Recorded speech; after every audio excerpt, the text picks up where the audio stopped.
Então, saúdo a todos vocês, né?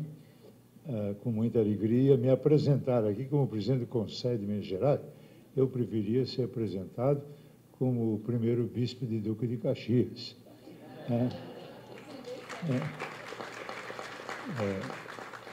Aliás, eu não tenho vínculos empregatícios. Eu trabalho com o poder público há muito tempo, mas eu não tenho nenhum vínculo empregatício, nem tinha aqui com o Itamar, na presidência da República, e nem em Minas Gerais, né? Que tenho um acordo, que é óbvio que eu não tenho dinheiro, então, para viajar, eles me dão as passagens e as despesas, né? Mas eu não ganho dinheiro do poder público para fazer o que eu faço. Isso também é bom saber, né? Eu vou partilhar algumas coisas com vocês, dentro de um tempo de meia hora, que você me disse que vai mostrar com a mão direita ou com a esquerda, 5 minutos, né? Bom, a gente pode falar 1 minuto. Eu falei durante muitos anos 1 minuto na Rede Vida, no jornal, né? Se você fazer assim, bom, hoje eu vou querer falar sobre... Já foi, né? Mas não dá. Eu vou procurar dentro desse... Você procurou animar o povo a acordar. Eu estive em novembro de 2011 no 5º Congresso de Extensão Universitária, onde estavam todas as universidades do Brasil, 4.500 participantes, e me convidaram para falar no encerramento. Então, um professor escreveu assim, e eu vi aquele cara sisudo, e disse, eu vou dormir nessa conferência. Aí me perguntaram se eu usava data show. Eu falei, não, eu sou da escola grega, eu faço drama, faço tragédia, faço micagem, né? E aquele dia eu fiz uma brincadeira séria, né? Porque eu estava lá inicialmente por causa de uma professora judia. Então, todo o meu discurso, caminhando numa plataforma, foi exatamente conversando com a professora judia. E o professor depois escreveu no blog dele, e não é que o homem foi terrível, ninguém conseguiu dormir. Exatamente o que eu gostaria que acontecesse hoje à noite. Que ninguém conseguisse dormir, porque o meu irmão bispo aqui, o Pierre Dimas, né, citou a mensagem do Papa Francisco, né? Eu me identifico muito com ele. Nós estamos numa casa de jesuítas. Os jesuítas pensam que só falar que ele é jesuíta explica o Papa é muito pouco. Ele tem cabeça de jesuíta, mas tem coração de pastor. A experiência dele é a mesma que eu vivi. Toda a minha vida de bispo foi exatamente na periferia de São Paulo de Rio. Até o pessoal diz assim, o senhor fez opção pelos pobres? Eu digo, fiz opção para pobre nenhum, só tinha pobre. Outra coisa que eu achei interessante, o bispo colocou aqui, foi a questão da pessoa, nós não estamos lidando. Quando eu renunciei à diocese para me dedicar a essa causa, escreveram assim, bom, ele vai se dedicar a assuntos pessoais. Falei, graças a Deus, né? E digo isso com muita verdade, porque lá na nossa diocese, né, a gente provocou o nosso pessoal e fizemos um mutirão materno-infantil, desculpe as feministas, né? Não gostam muito da expressão, mas tudo bem. É que a gente está preocupado em falar só da relação da mãe com a criança, né? Chegamos a 40.000 crianças que nós, com 1.000 voluntários treinados, né, fomos buscar, pisando na lama por lá. Eu dizia para o nosso povo, quando você for fazer o monitoramento nutricional, antes de você medir ou pesar a criança, pegue com muito jeito, encosta aqui no seu peito, para sentir a fragilidade da criança, né? E ela sentir o calor da sua humanidade. Nós chegamos, um jovem da fase do Rio, que trabalhou muito, ele diz, não, Mora, é a primeira vez em 18 anos que eu sinto comoção naquilo que eu faço. Nós estamos lidando com crianças que têm rosto, nome e endereço. Isso é muito importante. 40.000 não é pouco.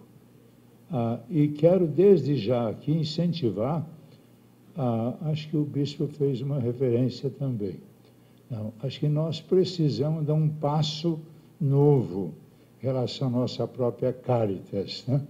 O nome não é importante. Na nossa diocese é Ação Social Paulo VI e nós nos filiamos a Caritas. É o mesmo trabalho, né? Então, não é um nome. Eu acho que nós devíamos discutir, pelo menos com o CONIC, uma agência mais ecumênica para trabalhar a questão social. Acho que está na hora da gente dar um passo, né? E se puder, tem os judeus, tem o diálogo, né? Se puder, também vamos para os budistas, né? Acho que é muito importante as religiões, né? Eu, pela graça de Deus, desde o primeiro dia de padre, oficialmente havendo uma paróquia, em 66, a primeira coisa que eu fiz foi visitar o pastor luterano, o pastor presbiteriano e o pastor batista. Aliás, nunca vou esquecer, o pastor luterano disse assim para mim: Padre Mauro, 30 e tantos anos aqui, nunca nenhum padre me visitou.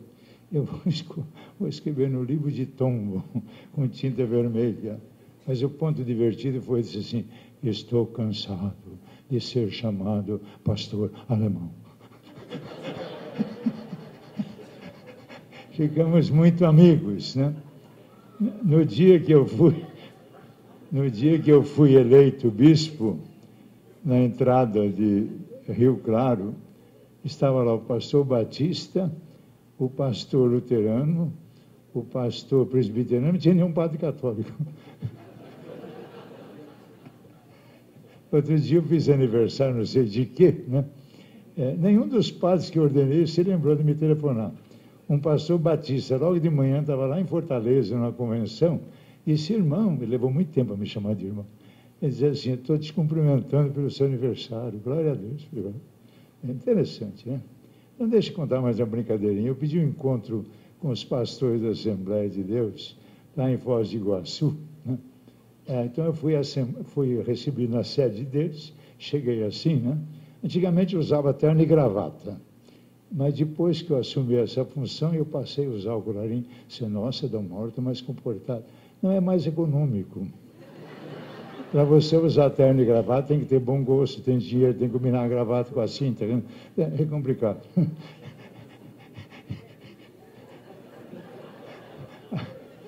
Aliás, uma vez eu falei para o Dom Eugênio: a gente, quando dá entrevista, devia sempre ter o terço na mão, né?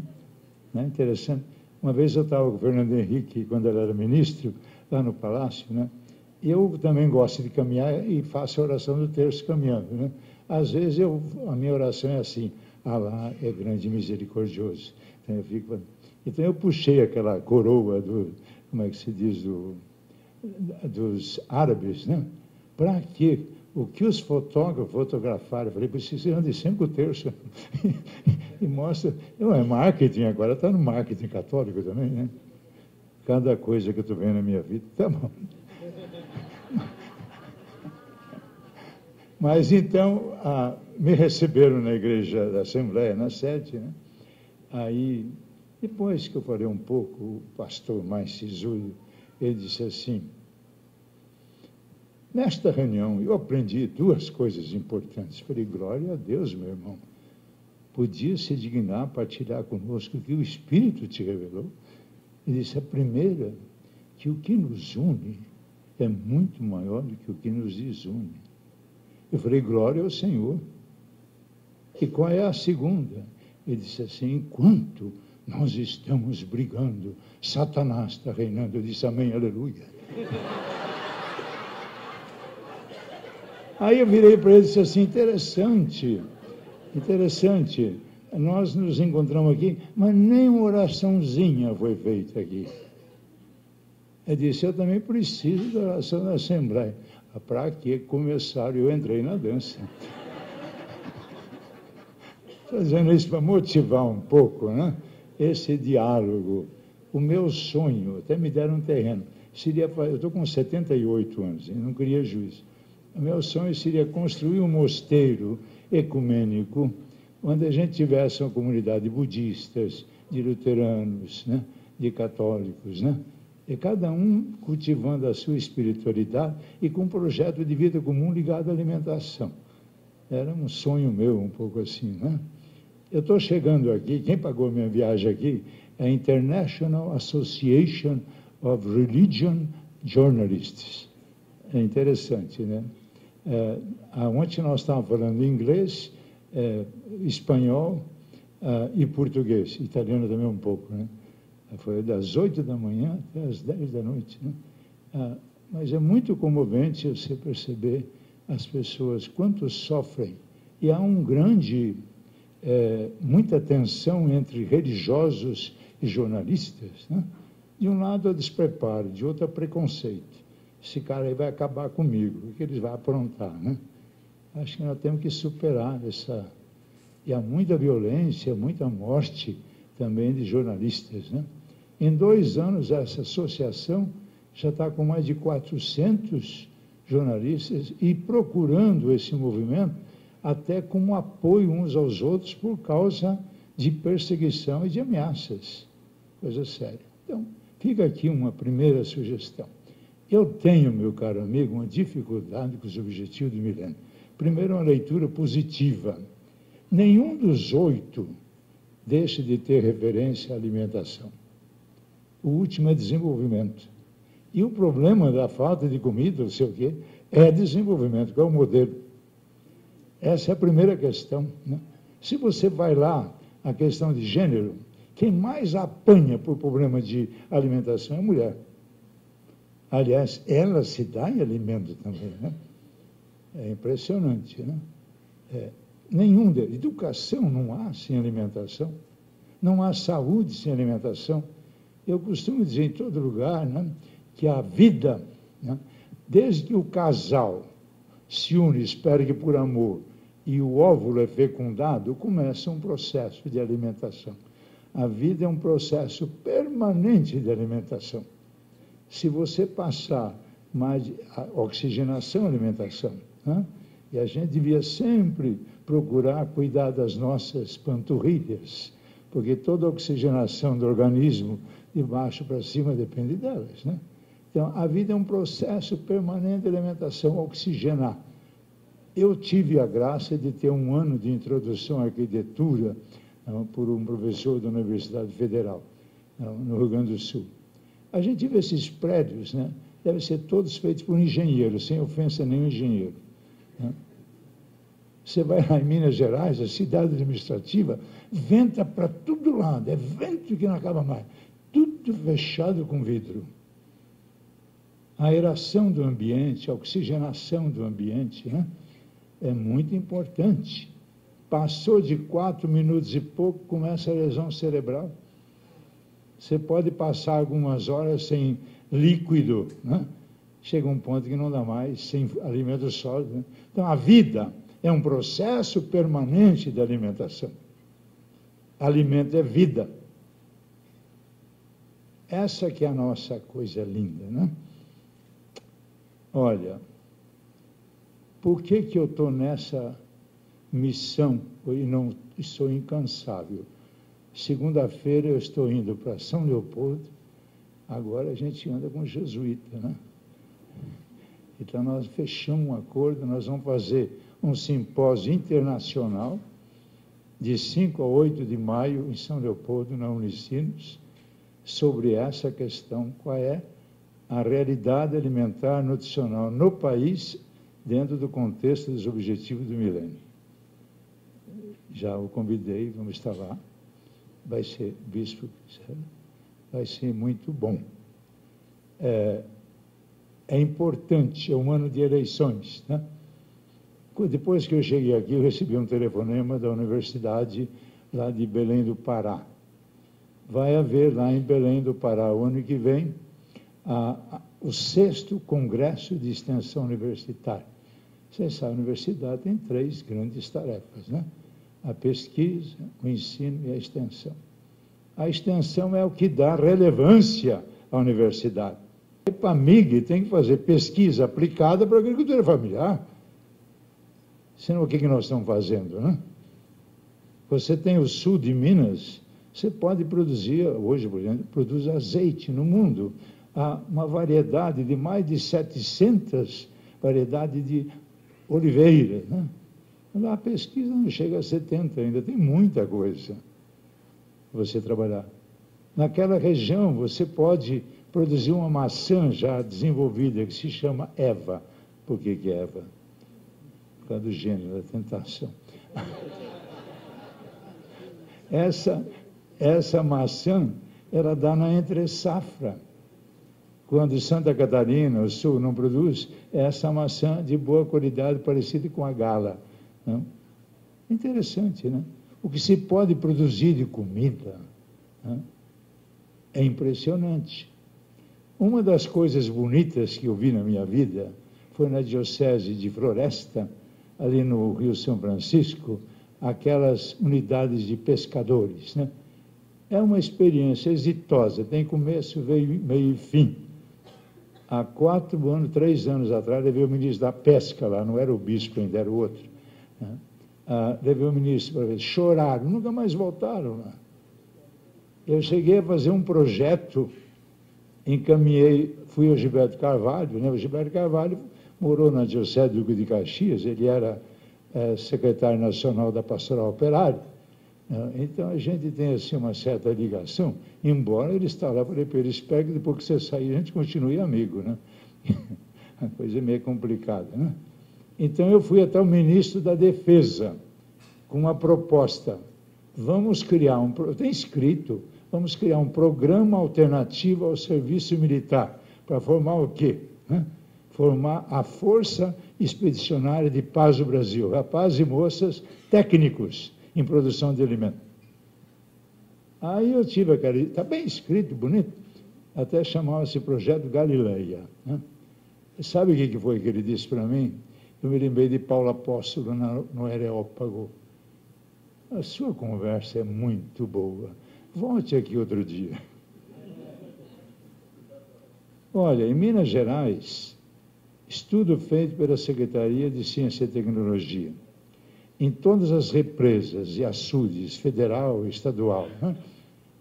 Minas produz 18 mil toneladas de peixe por ano. Sabe quanto consome? 70.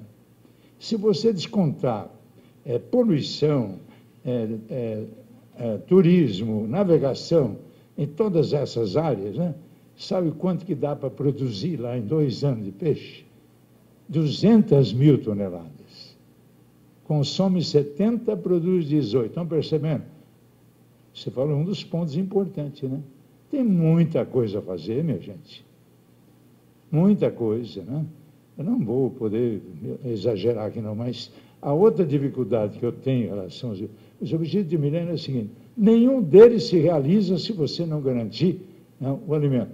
Começa pelo fim. O Papa Paulo VI, quando escreveu o Popular Progresso, ele diz o seguinte, quando você faz opção por um modelo de desenvolvimento, faça uma pergunta, vai trazer mais comida à mesa do povo, sim ou não? Se a resposta for sim, vai em frente, senão muda. Percebe onde é que está o problema? Quando lá em 93, né, Dom Luciano cunhou essa expressão, né, ação da cidadania para a superação da miséria, dos males, da fome, né? Foi ele que cunhou. A CNBB era uma das 7 entidades que coordenava o movimento pela ética na política, né? Quando isso foi lançado, por que eu falei disso? Eu lembrei de Dom Luciano e me deu uma escapada aqui. Mas, assim, exatamente, muita gente pensa que era fazer uma campanha. Desculpe, eu falei para o cardeal Maradiaga, vocês vão fazer campanha? Campanha é uma coisa boa que você usa para vender um produto, né? Para vender uma ideia, para vender uma candidatura, você tem campanha. Campanha tem começo e fim. Eu acho que campanha faz parte de uma mobilização. Na verdade, é a ação da cidadania que nós vamos fazer. O que eu aprendi do Papa João Paulo II é que esse direito à alimentação e nutrição, ele não é assegurado se você não articular a ação da família. Todos nós sabemos, se a família não participa, o trabalho está furado. Começa com a catequese.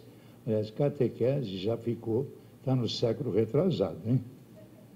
Porque criança agora é tudo era digital. E eu que estou com 78, estava tweetando aqui, eu estou, vem com essa conversa. Ah, na minha idade, você já faleceu? Bispo emérito, fantasma, só bispo emérito, o resto não. Na igreja, bispo emérito é fantasma. Ninguém sabe se é, como é, por que é. Quando me telefonaram para vir aqui, disse, vocês lembraram que eu estou vivo? Eu estou bem vivo, sim. O Papa, eu cheguei lá no Rio, cheguei para ele e falei assim, o senhor é uma surpresa de Deus, viu? Você também é, gostei de você. Aí eu falei para ele assim, no Brasil, nós somos 160 bispos eméritos, isso é uma vergonha, não somos membros da CNBB. Não, isso é uma vergonha. Nós somos convidados, nós somos membros, defenestrados. Eu me sinto violentado como bispo, porque se tiver um concílio ecumênico, eu tenho voz e voto na CNBB, quando muito voto. Voz, quando muito. Não voto. Quando muito voz. E se fala muito, dizer, o que esse cara está fazendo aqui? Vocês pensam o que está acontecendo na igreja? Eu já escutei bispo dizer para mim, fique fora do território da minha diocese. Só que eu sou um cara meio obtuso. Eu disse para ele, olha, meu irmão, nunca pensei que eu entrava no território da sua diocese. Eu sempre vou à capital do estado.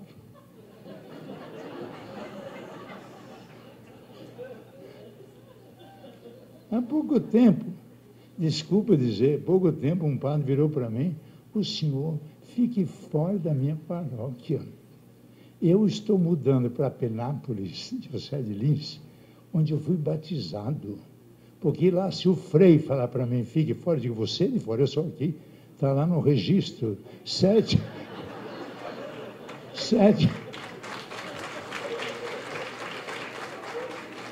de dezembro de 35, Frei Vigílio de Breguso batizou Mauro. Está lá. Falei para Dom Irineu, eu volto para a sua diocese, eu sou bispo da igreja, o que você vai fazer comigo? Eu não posso intervir no governo, mas eu tenho que ter cuidado pela igreja, tenho que ter solicitude. Percebeu? Não é à toa que eu estou falando que tem que estudar o batismo, viu? Dignidade, pertence e missão. Né? Estou mudando para lá, exatamente para pisar mais no barro até. Trabalhar mais de perto um projeto de educação alimentar. No centenário da nossa paróquia, nós somos 3 bispos de lá, uma fradaiada, freira em quantidade, até o reitor da PUC de São Paulo era penapolense, um leigo. Na minha infância, a cidade com 10 mil habitantes, sabe quantas crianças nós éramos na catequese? 600. Interessante, né? Então, estou voltando para lá, olhando um pouco. No jubileu, a mim, como fazer homilia, disse assim, há 100 anos atrás, desenvolvimento, né? A nossa cidade entrou num processo, conquista do oeste paulista, né? Abrir a estrada de ferro para a Bolívia, né? Até Santa Cruz, né? Noroeste. Como é que foi feito aquilo lá? Acabaram com o cerrado, com picareta na mão e espingarda na outra, matando o índio. Aí os índios reagiam, eu estou com eles, né? Lá é um paraíso, é uma espécie de começo do Pantanal, tem lagoa para todo lado, é cerrado, tinha frutas deliciosas, né? Água em quantidade, né? Pássaros, né? Caças, natural que o índio não queria ir embora, né? Então eu disse, agora nós temos que, a nossa paróquia, a igreja mãe da Diocese de Lins, de Araçatuba, de Marília, eu disse, nós temos que fazer uma nova evangelização e reconciliação. E o encontro do meio ambiente que foi degradado, né? E buscar as comunidades remanescentes para a reconciliação. Aliás, me permita dizer no Pai Nosso, tem 2 preces, perdão e pão. Não há paz no mundo, não há reconciliação, não, sem perdão, sem partilha do pão. E costumo dizer para todo mundo, viu? Não vai deitar com raiva nem com fome. Você não dorme. com raiva, você fica torcendo o travesseiro ou o lençol. E com fome vai sentir cãibra, não dorme. Então, se não for por amor ao próximo, para a sua saúde, perdoa, viu? Termina toda noite em paz, viu? Durma em paz, né? Se não acorda com vontade de morder o próprio rabo. Né? As pessoas levantam, né? Abra a janela todo dia, fica aí, eu vou morrer. Mas morrer não é problema seu. Abra a janela, louve a Deus pela vida, né? Chovendo ou fazendo sol, né? Fique feliz de estar vivo. O divino Pai Eterno que cuida de morte, problema dele. Toda manhã eu levanto para viver, não para morrer. A minha grande motivação é exatamente porque o profeta Isaías diz assim, criança, capítulo 65, criança não é concebida e dada à luz para viver uns poucos dias. A gente aprendia na catequese se vai do lago, mas gemendo chorando. Quem gemer chorando nada é para viver bem na terra. Quem ficar chorando aí, gente? Tem que rever, né? Ele diz assim, criança não é concebida e dada à luz para viver uns poucos dias. O que ele fala mais? O povo vai construir casas e vai habitá-las, quer dizer, vai viver. Vai semear e vai colher. E quando alguém morrer, quantos aninhos você tem, meu irmão? Já, não parece. Glória a Deus, viu? Olha, quando alguém, diz lá, quando alguém morrer com 100 anos, vão dizer assim, puxa, morreu jovem. É interessante, não é para morrer com menos de 100 anos. Interessante a visão bíblica, né? Nessa hora eu sou um bom fundamentalista, viu? É ótimo, né? Uma visão bonita. Aliás, uma sexta-feira por mês, vem um texto de Jeremias, né? Uma vez eu falei para um bispo, olha, a minha Bíblia só fala de segurança alimentar, nutricional, mas que Bíblia é a sua? Eu falei, é a mesma, porque é agropastoril, né? É tudo lá, é banquete, é comida, tá? É uma beleza, né? Bom, a vida é divertida, meu irmão. Então, o que o profeta Jeremias, né, que é o chorão, ele é 400, 600 anos de Cristo, deve ser, né? Ele diz assim, se eu vou ao campo, violência, parece que está agora, o povo atravessado a fio de espada, tiro, né? Se eu vou para a cidade, miséria e fome. Aí ele diz uma coisa deliciosa, o levita e o sacerdote estão feitos barata tonta, não sabem o que está acontecendo. Mais ou menos o que ele diz é isso, né? Depois, lá para o capítulo 31, ele já cria ânimo, ele fica contente, feliz da vida, né? O que vai acontecer, né? Eu vou pegar meu povo. Só 5 minutos, menino, que é isso? Tudo bem. Então, depois ele diz, né, que ele vai mostrar, né? Vai mostrar o que Deus vai fazer, né? É impressionante. Eu não sei se é ali, como é que chama? Ai, meu Deus, fugiu. Zacarias, não sei se é Zacarias, né? Acho que é Isaías também, que fala da reconstrução do povo. E assim, olha, a coisa vai ser, né? A semente vai vingar, né? Vai produzir. As pessoas, né, vão ter muita vida, né? As moças são vigorosas. A rapaziada fica entusiasmada vendo as moças vigorosas. Diz lá, até os velhinhos ficam entusiasmados.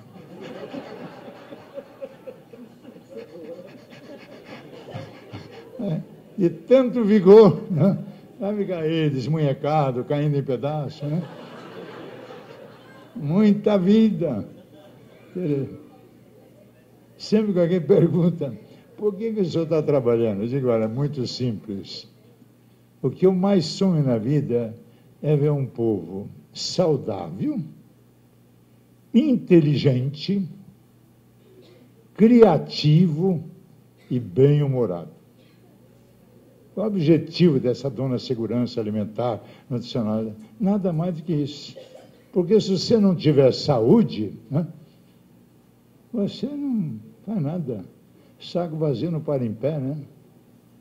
A criança atrofiada, os neurônios vão se desenvolver.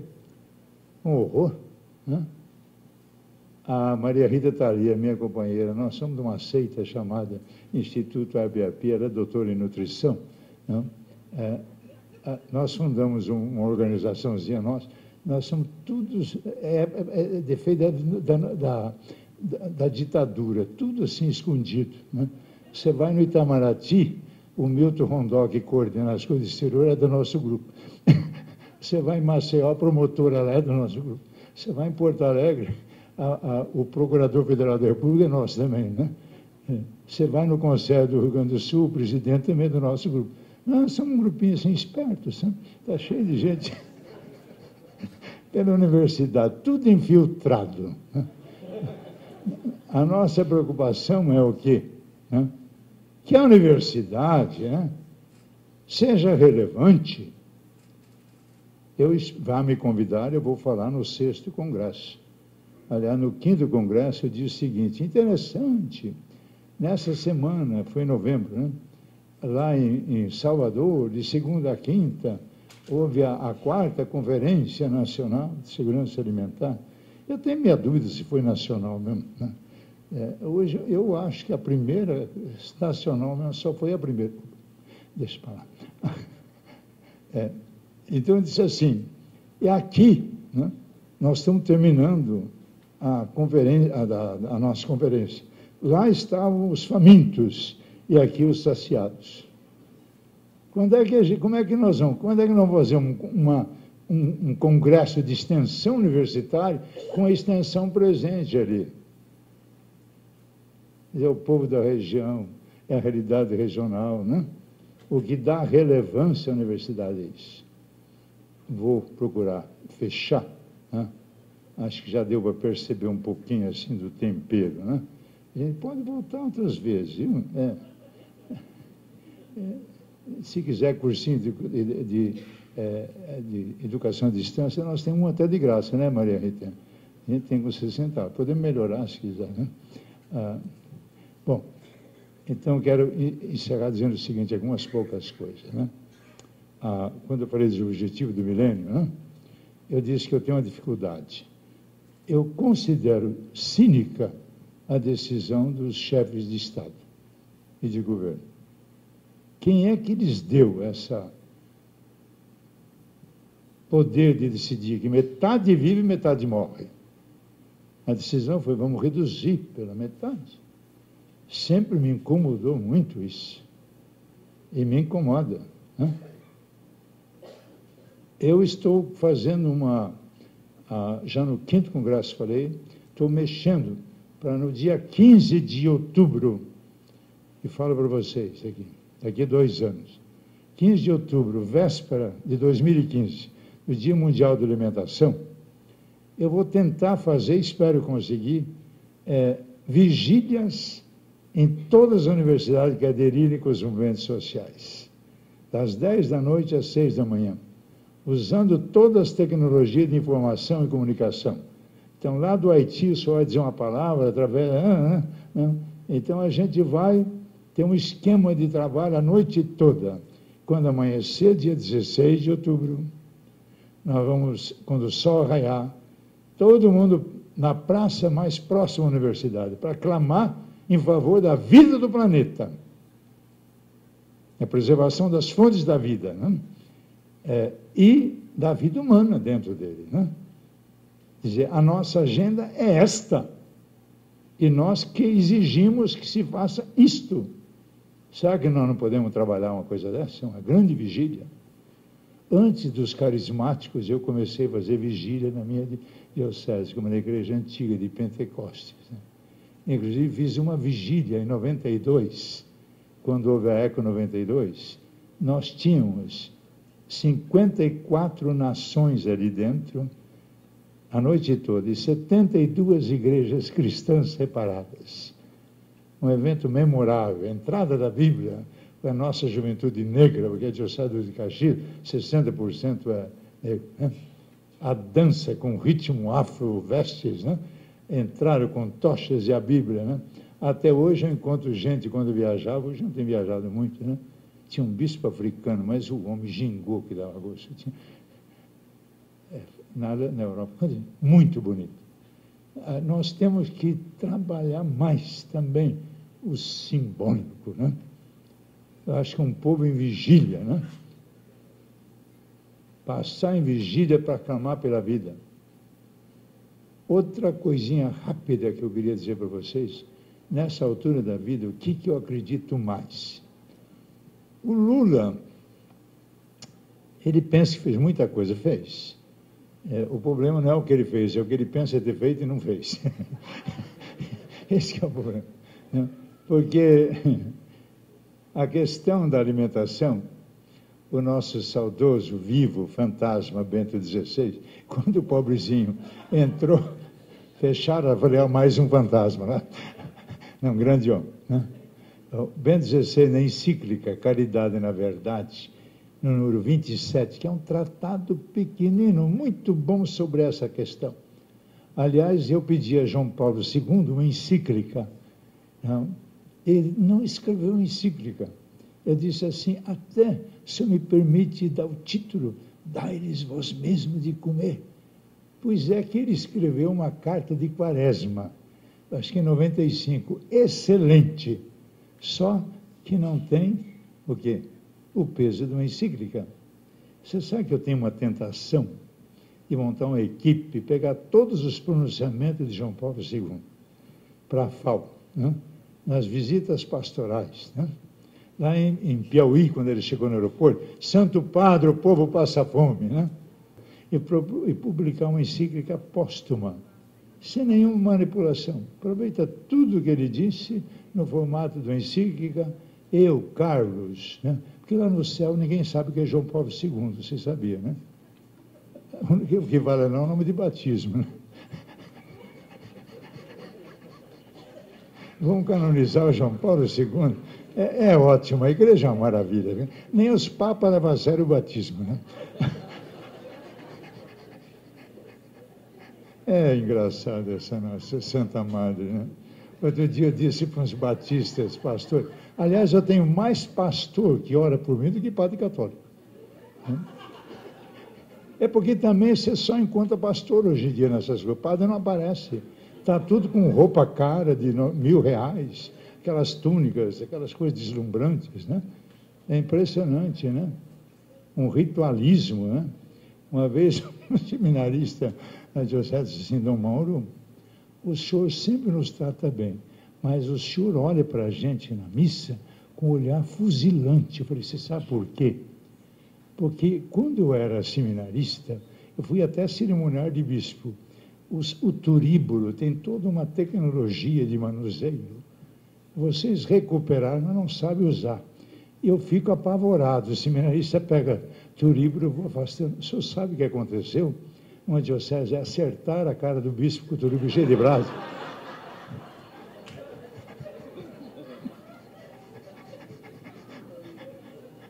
Mas então o povo está com turíbulo, com aquelas roupas, não aparece, não. Bom, mas eu disse para uns pastores, eu disse assim, olha, eu não sirvo para outra coisa, tudo que eu sou é católico, a igreja católica é minha igreja, minha mãe, tudo que eu sou é católico, né? Você gosta ou não gosta? Né? Só que eu não estou trabalhando para a igreja católica, eu trabalho para o reino de Deus.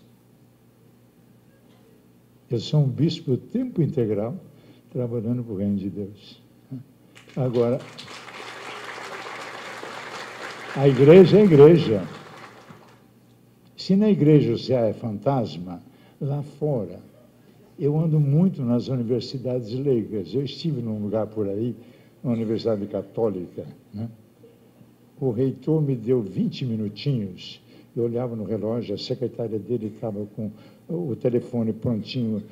Eu quase que falei, olha, eu vim aqui para avisar o senhor que o mundo vai acabar em 20 minutos, você vê o que vai fazer, eu estou saindo.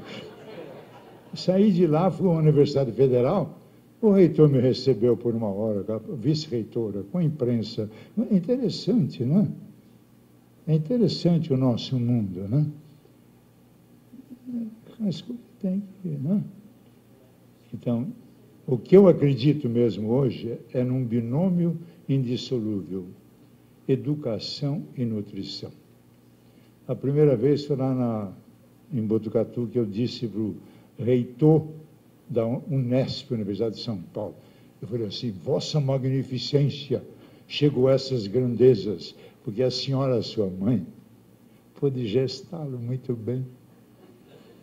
A sua família e a sociedade lhe deu condições para o senhor passar por um processo de desenvolvimento físico, psicológico e espiritual. Por isso é o que é. Não há educação sem uma pessoa devidamente desenvolvida. E ela nunca vai ser isto se ela não for sujeito do processo. Desde que ela abre o olhinho assim para a mãe, começa um processo. Para mim, educação é um processo de relações com a minha mãe, comigo mesmo, com a minha família, com o chão que eu piso. Em 63 eu estava na Guatemala. Agora fiquei feliz outro dia, porque o Papa autorizou a missa em Sertal. Eu passei um mês na selva lá com os índios Sertales em Chiapas, né? Eu me lembro muito assim, tapicirica e tamissa. É uma língua cultural interessante. Cush, dói. Bom, agora pode rezar até. Então, veja, se você... A educação é um processo de relações, né? Você fica em pé, cria coragem, né? Aprende a se relacionar, não derruba, não é derrubado, né? Isso vai pela vida fora, até que você se relacione com o cosmos, né? Então, educação e nutrição. O Brasil tem uma lei federal, 11947/9, que trata da alimentação escolar. A alimentação escolar, na minha santa infância, havia sopa na nossa escola, mas não havia o programa ainda, né? A alimentação escolar está na Constituição. Essa alimentação escolar, quando era por 180 dias, para chegar a 200, deu muita briga. Com o Itamar, nós conseguimos colocar 18 centavos de dólar per capita. Passaram-se 10 anos até que alguém mexesse nisso, tá? Então, veja bem, eu estou propondo que a gente brigue para conseguir 365 dias. Educação e nutrição. E você poder trabalhar um projeto de desenvolvimento a partir de cada microbacia, unindo ali agricultura, saúde, educação, serviço social. Um programa bem estruturado. Nós temos isso em Minas. É um programa muito importante. Então, você trabalhar isto, né?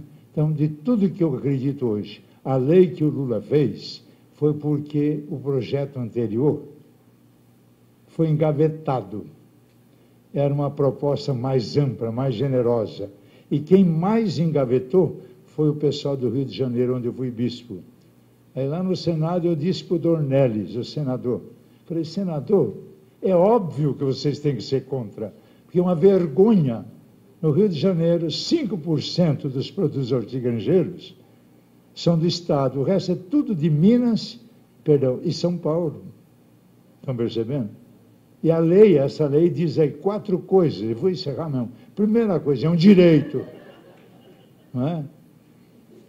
Não se trata a questão da fome como mãozinha na cabeça, tadinho da criança. Eu digo, eu não tenho pena de criança, família, tem vergonha. É um direito humano. Os religiosos querem se purificar, perdoar pecado. E não perdoa nada. O Papa Bento XVI diz assim, não diga que fez caridade quando aquilo que você faz é direito da pessoa. E ele diz mais, quem trabalha para isso de estar trabalhando pela preservação do meio ambiente e pela paz mundial. Falei, estou canonizado em vida. Né?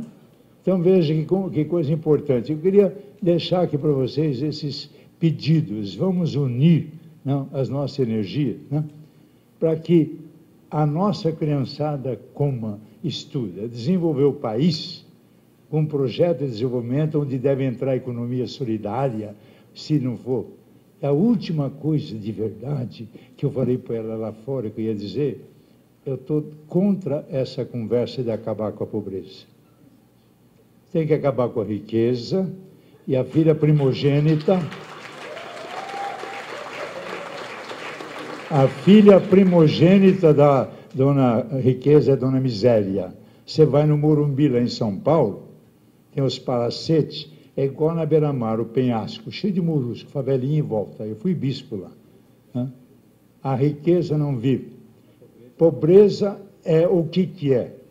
O Evangelho apresenta. É você não é dono de nada. Você não tem relação de domínio, de posse. O pessoal diz assim, essa terra é minha, eu digo, bobão. Isso é nada, ela faz cosquinha no seu pé e diz, espera um pouquinho, vai ver quem é de quem. Tá? Então, a pobreza é uma pessoa pobre, uma família, uma sociedade que não acumula, que não desperdiça, tem uma casa onde há salubridade, onde há privacidade. Eu defendo até hoje, tem até uma casinha de lazer. E ainda considero pobre. Então, nós temos que ensinar o que o Evangelho fala. O Pedro de Oliveira escreveu num livro dele, me telefonou, disse que a CNBB me colocou numa comissão para acabar com a pobreza. Eu não fui à reunião. Aí ele telefonou e disse, você não vem? Eu falei, se vocês quiserem acabar com a riqueza e fazer uma revolução, não, me chama que eu estou lá, mas para acabar com a pobreza, não. Acabar com a miséria. Então ficou... Essa moça aqui, ela tem a obrigação de ser teimosa, né? E eu tenho a obrigação de ser rebelde. A minha teimosia vale. Vale, obrigado. Acho que deu para entender um pouquinho, né? Deu para entender. Tem muita coisa aí. Olha aqui. A palavra que o Papa falou, que eu não disse, sabe qual foi? É a globalização da indiferença. Essa Assembleia tem que quebrar com a apatia, com tudo aquilo que impede o dinamismo da Igreja, que o nosso querido Francisco Bergoglio, né, que não é de Assis, ele está dizendo para a gente, né? Então, acho que é isso. Muito obrigado, que Deus abençoe. E não fique ali assim, estou desanimado. Quando você estiver desanimado, vai para o cemitério, fica na beira da cova e desencarna.